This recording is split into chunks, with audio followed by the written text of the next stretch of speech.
కొంతమందికి కాళ్ళ వాపులుంటాయి. అవి నరాల వల్లా? లేకపోతే వేరే ఏదైనా ప్రాబ్లమా? కాళ్ళ వాపులకి సాధారణంగా ఒకటి వీనస్ ప్రాబ్లం అయ్యుండొచ్చు.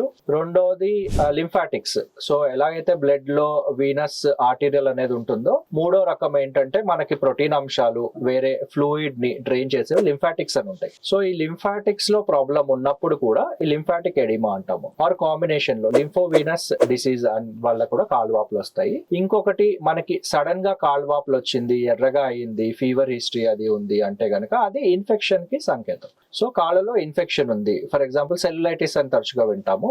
సో దానికి మనం ఇమీడియట్ గా ట్రీట్మెంట్ అనేది చేయించుకోవాల్సి ఉంటుంది.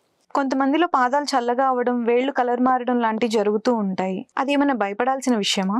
సో కలర్ చేంజ్ ఎప్పుడైతే మనకి చేతుల్లో గానీ వేళ్ల పాదంలో ఉండే వేళ్లలో గానీ యూజువల్ గా పింకిష్ ఉండాలి. అవి తెల్లగా పాలిపోయినట్టు అయిపోవడం గానీ లేదా బ్లూయిష్ కలర్ లో అవుతున్నాయి, చల్లగా అనిపిస్తున్నాయి అంటే that's an indication that sudden గా అక్కడ సప్లై చేసే ఆర్టరీస్ లో సడన్ బ్లాకేజెస్ ఏర్పడ్డాయి.